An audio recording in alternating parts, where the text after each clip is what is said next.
are so many opportunities offered to undergrads. And an example I can give you is if there was one student I was with, and I remember asking him, so what are you studying? And he said he didn't have a major, that he was going to focus on about 5 different things. And I didn't even know that that was a possibility, and I was a student there. And I got the opportunity to talk to a lot of students who were doing things that were so different. You can obviously, if you know you're into math and science and STEM, there's the engineering school. And I think this is awesome because you get to be sometimes in classes with people who are already engineers and who are already, working as that. And there are general studies as well if you're not really sure what you want to be doing. In fact, that student that I was talking about was in the general studies. And of course, if you are into the arts like I was, you can be involved in the School of the Arts. Another interesting thing is I did theater, and theater is through the Barnard College. So all of my classes were at Barnard College mostly. And then, of course, there's Columbia College, the liberal arts, if you know what you want to be doing. Poli-sci was for me. And so just know that if you don't want to take a normal route, there's always somewhere else you can be looking. And that's the beauty of Columbia. You can sit down with your advisor and you guys can plan out, and you have access to all of the schools, all of the libraries, obviously everything. But you can find something specific to you. You don't have to do what everybody else is doing or what the usual thing is. So yeah, moving on from there. Student life at Columbia is also really cool. College life in general is really awesome. One of the things I recommend any college you go to, get involved. I know right now it's a little different because we're living everything virtually. But once we are able to get on campus or not, even virtually, there are plenty of organizations you can be involved with. I'm a Latina, I'm Hispanic. So one of the organizations I was involved with was the Hispanic students or the Latino students. I can't remember exactly what name it was, but of Columbia University.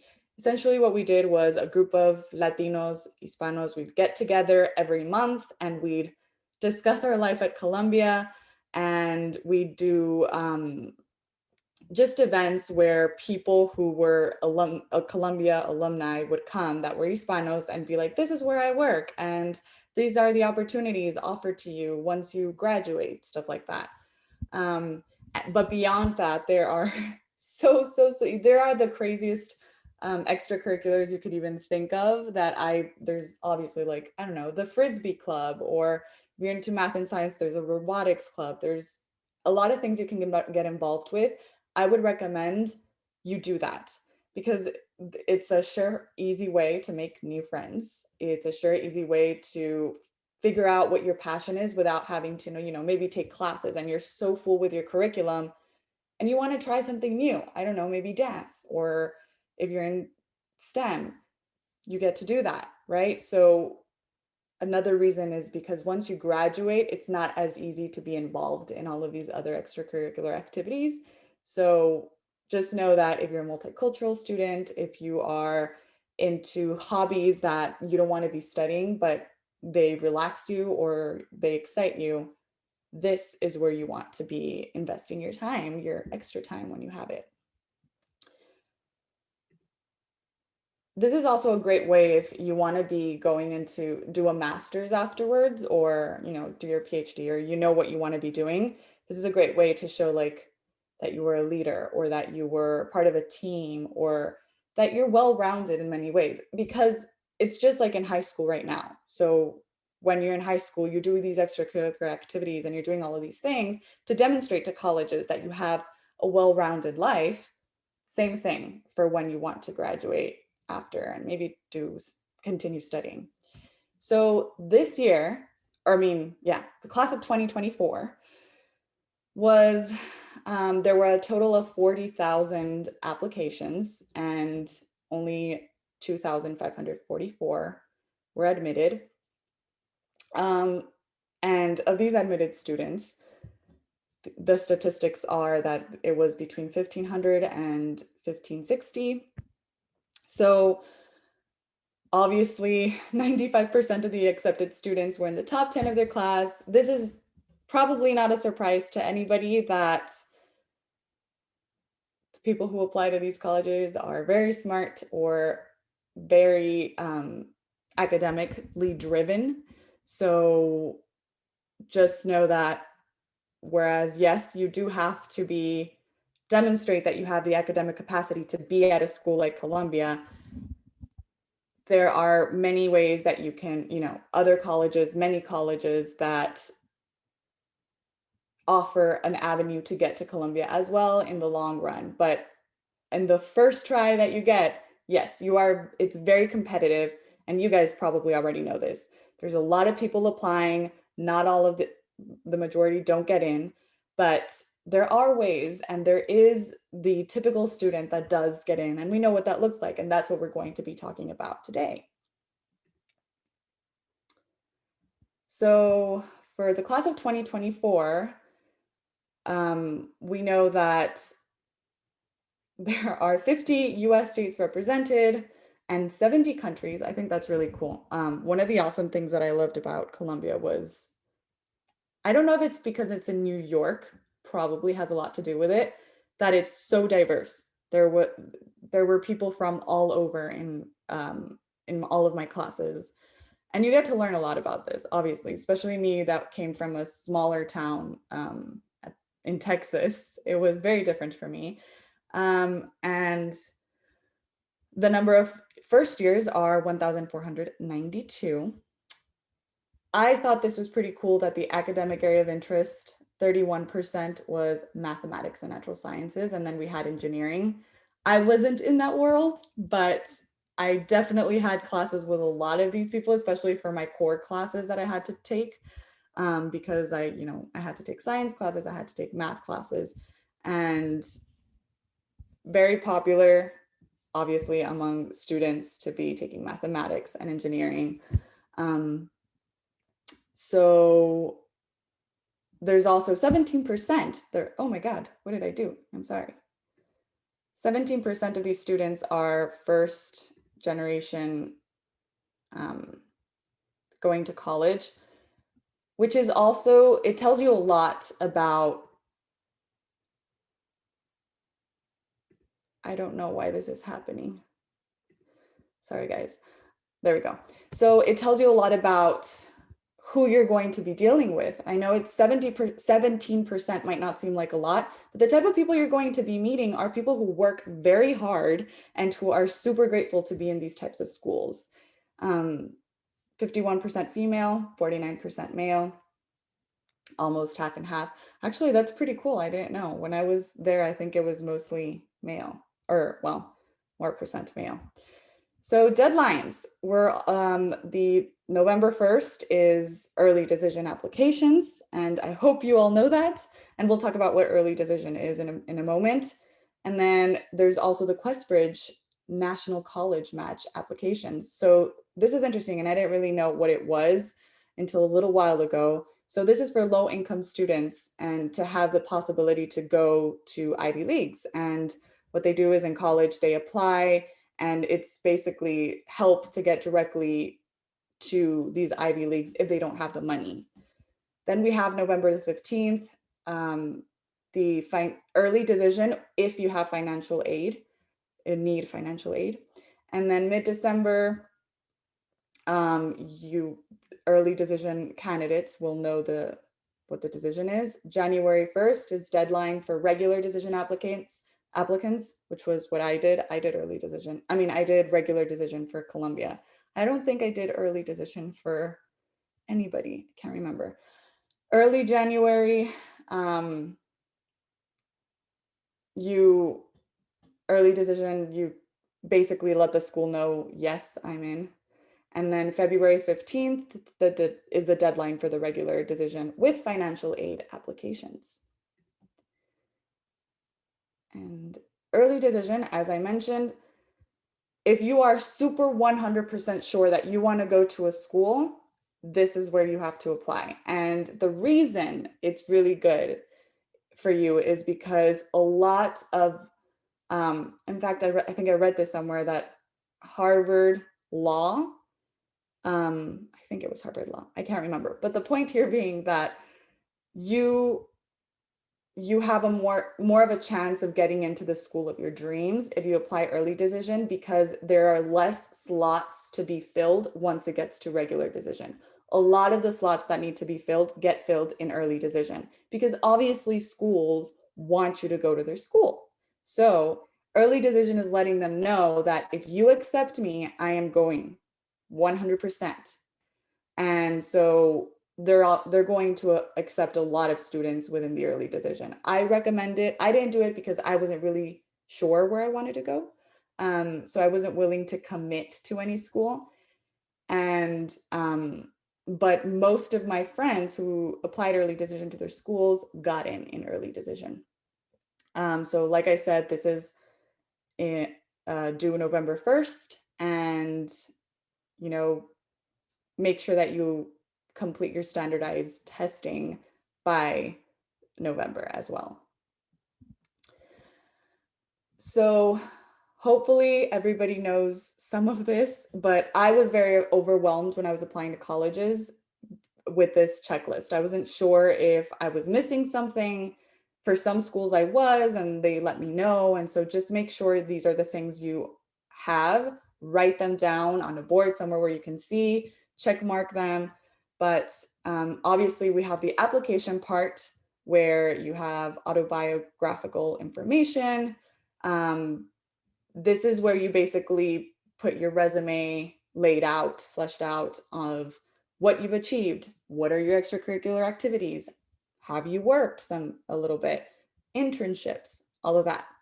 And your personal essay. Of course, this can be a variety of things. We'll talk about that later, but personal essay is pretty important as well. The secondary school report is basically your transcripts, all of your, just what you've studied, your grades, letting the schools know what your GPA is, all of that. And of course, the recommendation letter. And we'll also talk about the recommendation letters. So we have standardized testing. This has changed. This year is very different, and I'm aware of that. But there's usually SATs or ACTs that you have to include in the application, and you have to put in what your results were. And of course, teacher recommendations for a lot of you who are interested in engineering. Another story that I think is really good to know is I had a friend who wanted to go to Yale, and he wanted to do engineering. So what he did was he went to summer school at Yale, and he made sure to take a class that was led by the dean of the engineering school at Yale. So his main focus that summer was to wow that professor, and he's the one who ended up writing my friend's recommendation letter to get into Yale. He obviously got into Yale, early decision. But just make sure that you have something from your math teacher, and maybe always try finding interesting people, but one of those recommendation letters always has to be from a professor or someone who's taught you a class and knows your academic capabilities. So as I mentioned, this year is a little different when it comes to testing. The policy has changed because now it is optional for 1 year. But the interesting thing is a lot of students still take this as an opportunity. If they have good results, good testing results, they'll still send them, because that puts them, it might put them above other applicants. And I think this is true. I think that if you do have good testing results, even if it's optional, send them in, because less people are going to be sending them in. And it shows that you are confident in your capabilities. If you have good test scores, it shows that, even above average, I would send them in, just because it shows that you are capable of testing well, and that you're not afraid to show them your results, right? So the concept of super scoring the ACT and SAT is, that you can take it more than once, but when you, in the results, what the school is going to see, what your colleges are going to see, is basically the highest score. And doesn't matter if you, in one test, you scored higher in, you know, math and sciences, and then the other one in the reading comprehension. They're just going to get the highest result, and that's what colleges are going to see, which is a good thing. Doesn't mean that you should be taking this many times. I don't think people usually have the time to be taking it many times. Maybe two or three times might be the maximum, but just know that there's also this idea that as much as you study, you're only going to be raising a certain level of points. You're not going to be doing that much better that you have to be taking it. So take that into consideration as well. And the creative portfolio, I love this. I wish I would have submitted a creative portfolio. I just wasn't sure what I wanted to be studying before I applied. But once I was there, I remember talking about this with some of my friends who were in dance, actually, because I minored in dance. They submitted dance application, just like a video of them dancing, essentially. Does it help them get into the school? I think it does. I think if you're doing something different and applying to that, if you're a dancer or if you're into, you know, any of the arts, an architect, if you know you want to be an architect. I had one of my close friends, actually, and we lived in the same dorm. She knew she wanted to be an architect early on, and she would scribble stuff and help her mom out because she has a construction company. The point here being is she had a creative portfolio. She turned that in. She was accepted. I think it had a lot to do with it, just because it shows commitment, and it shows that you know what you want to be doing.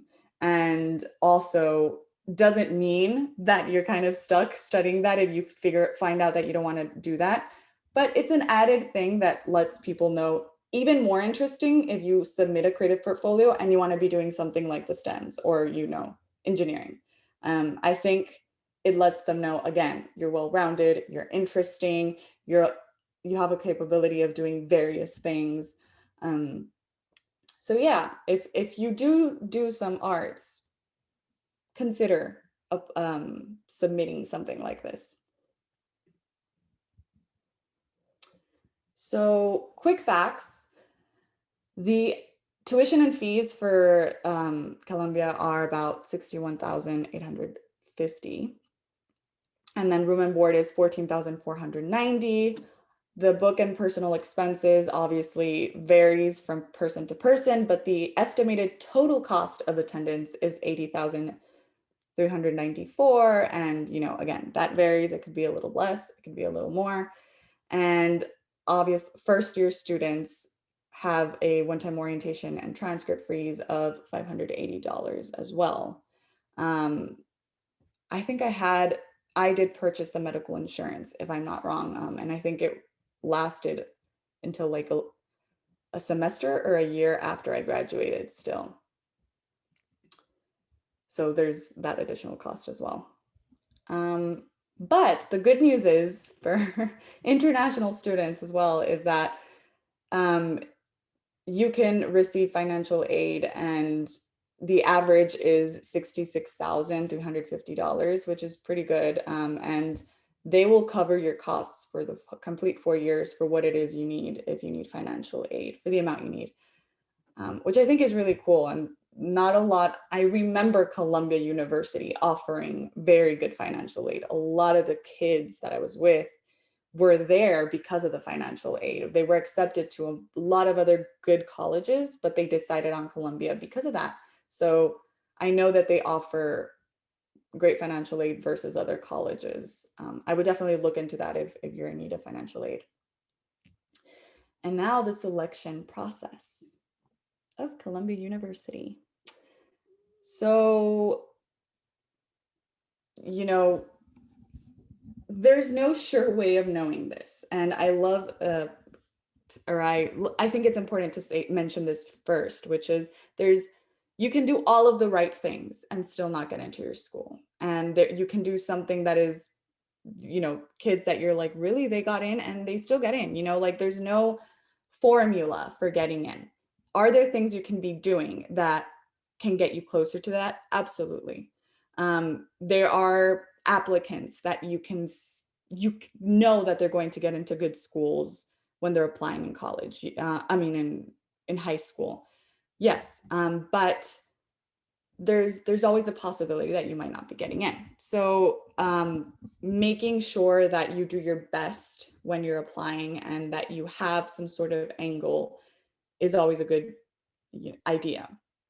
So also keep in mind that the people who are looking and reviewing your admissions, they might be in a bad mood one day, or they might be looking at yours a little quickly, or you never know. So, because the people who are making these decisions at the end of the day are human. So, and that's a good thing and a bad thing. But we have your curriculum and your grades. These are pretty important. For a school like this, you do want to be above average. If you're not above average, you either have to make up for it in another way, very big way, or, maybe you can transfer down the line or something like that. But, and there's other colleges as well, right? But for these types of schools, you do want to be performing at the 95th percentile, high up there. And then, so we have the colleges, and I think this is also, like I said, they're human. They take context into consideration. So are you low income? Are you international? Where are you from exactly? Are you an only child, or are you one of 12 kids?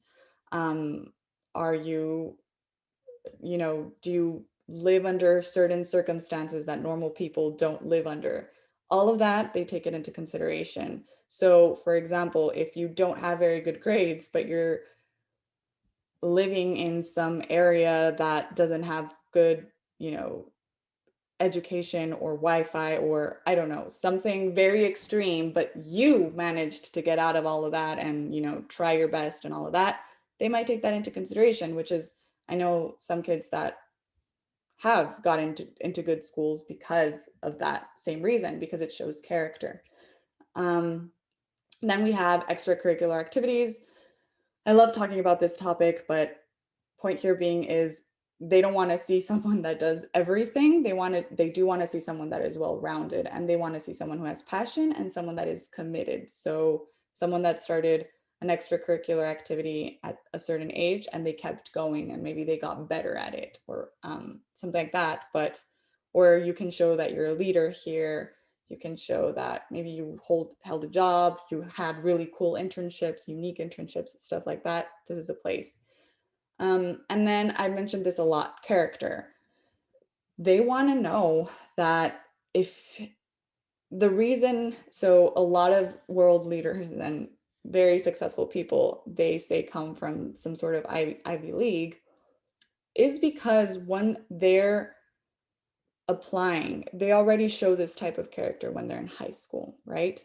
Doesn't mean you can't show it later, right? Or anything like that. But they're looking for someone that in the long term is going to be involved, committed, that they're a person who wants to make an impact, that they can be part of this kind of colorful landscape that is the Ivy League Columbia, and not only just, say that they're diverse or anything like that, but really lend their diversity or their impact or their influence, anything that makes you or unique, that you help it, the fabric of this university with.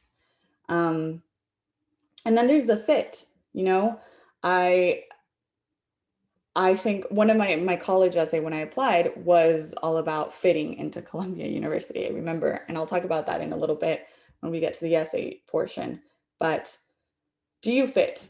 Sometimes you don't, and you'd be surprised how many people, this is why transfers sometimes happen, because you don't fit into the university you're in. Maybe you don't fit into the city. Maybe you realize you don't like New York, or like NYU, for example. NYU is not a campus, and I got accepted into NYU as well, and I decided not to go there because I didn't feel like I fit in NYU. So that's why I decided to go to Columbia. So make sure that if you don't get the chance to visit the school, that's okay, but do all of your research, especially right now since we're going virtual. Do all of the necessary research. If you have the opportunity to talk to alumni, do that to figure out if this is the school for you. And that is very, very important for your personal well-being, your happiness, and how well you're going to do once you're in that school. And of course, we have the recommendations. This is, again, and I talked about that a little bit already. If you're into mathematics, you have to ask your mathematics teacher. If you are into arts and maybe dance and all of that, obviously ask your dance teacher. You always have to have a professor, someone that taught you a class, just so the schools get an idea of what you're like as a student. Do you learn fast? Do you learn slow? Do you ask a lot of questions in class? Do you go above and beyond when there's extra credits? Do you do that even though you don't need them? Or, things like that. That's what they want to learn, what type of student you are. So whoever you think you had the best class with, and some professor or some teacher who you have a good relationship with, I would ask that person, because they'll go a little bit above and beyond to make that the best recommendation letter. And now essays, as I said. So these are some examples of what the essays could be, the questions. We have the first one is, Columbia students take an active role in improving their community, whether in the residence hall, classes, or throughout New York City. And I've talked about this as well. Their actions, small or large, work to positively impact the lives of others. So share one contribution that you have made to your family, school, friend, group, or another community that surrounds you. I did not do this one, but I would suggest that if you've done something in your community that is worthy of the storytelling, if you've helped out at a, I don't know, something where you've had to lend your time and volunteer, or you led something that doesn't show that you got anything out of it and you helped your community while doing it, I would definitely put it here.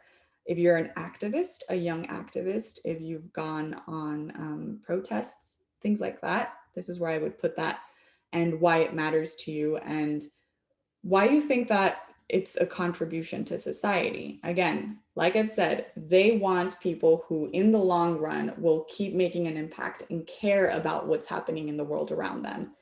If you really care about what's happening in the world around you, and you've shown this in many of the things you've done, this is where you want to put that. Not that, I mean, I think everybody cares, but there are people who show it in different ways. So if you have an interesting story, they would love to hear that. It talks a lot about your character.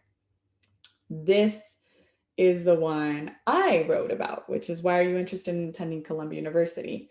I'm not sure if this was the exact question, but I remember my essay, and it was a love letter.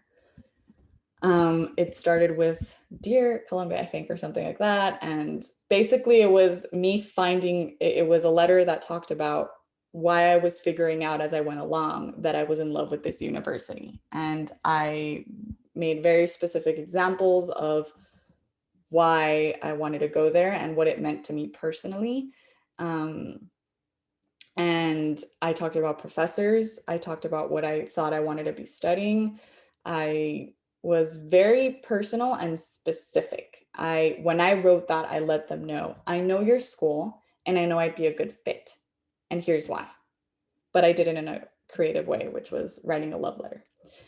And then the final one is, please tell us what from your current or past experiences attracts you specifically to the areas of study. So if you know what you want to study, this is great. I didn't know what I wanted to study. I just knew kind of what school I wanted to go to, which is why I did the second question. But the third, if you already know you want to go into the math and sciences, that's great. Tell them why. Tell them what you've been doing that lets you know that that you're going in this path.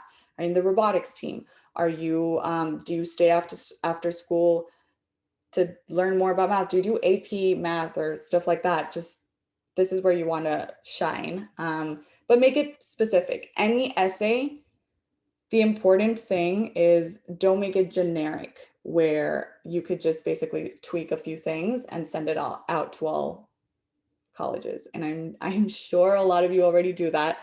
Don't. If you know you want to be going to this school or a school like this, there's no way around it. Write an essay specific to that school. You'll have to if you want to stand out from the rest. Remember, this is a very competitive school, and so are the other Ivy Leagues. So be as specific as possible. Know why you're applying. Research, just basic research, guys. Just that'll help you stand out in it'll go a long way if you do it. Short questions. So this obviously, I think this in some forms has changed for me, but what my suggestion would be for short questions like these, and these are like, okay, so what did you enjoy reading the most in school? What outside academic courses did you enjoy more, like the extracurricular activities? Give us examples of titles of journals, magazines, podcasts, things like that. List of movies, albums. So all of these questions, what they're doing is they want to get to know you at a more personal level. They want to know all about you. So what do you spend your extra time doing? How do you feed your mind? Because the books we read have a lot to do with who we are as a person, right? So do you read fiction? Do you read autobiographies? Why do you read autobiographies, and whose autobiographies do you read? And fiction as well. What type of writers? Like Maya Angelou, do you read, books like that? Or do you read, smaller writers, newer writers? What do you feed your mind with when you have that extra time? And my suggestion here is I always say this, don't try to look smart. Don't try to be interesting. Pick one thing that you think and to be true, and kind of expand on that. If you don't have specific answers to these, if you're like, hey, I sincerely don't read a lot in my extra time, that's okay. Explain why. What do you spend your, and they give you an opportunity for this, right? That's why I think that one of their questions is, what required reading from school? Because a lot of us don't read in our extra time, but in school, we're pretty sure you're going to have to read one book or another. Why was that interesting to you? And make sure that you tie it into, and I think this goes a lot to the difference between other colleges and Ivy League students at the beginning, because again, that can change. Everything they do, they apply it to the real world. So if I'm reading a book about, I don't know, a president or something, how does their life mirror the one we're living right now? Or what parts of his life or her life, or well, his life because it's president, can I input into my life? And you know how people say, like, these are the quotes that changed my life, stuff like that. When they're reading something, when they're listening to something, when they're watching the news, stuff like that, they go a little bit above and beyond to just one step further. They don't just read the information and see the information. They think about it in a way that helps them grow as an individual. They're learning to be an adult, essentially. So that's kind of what they want to be seeing here. Again, don't try to look smart. Don't get nervous about it. It's not this huge deal. Pick one thing and really think about why that's the thing that popped into your mind. Next, the interview.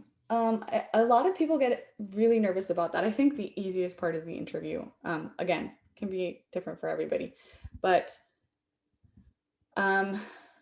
usually it's an alumni.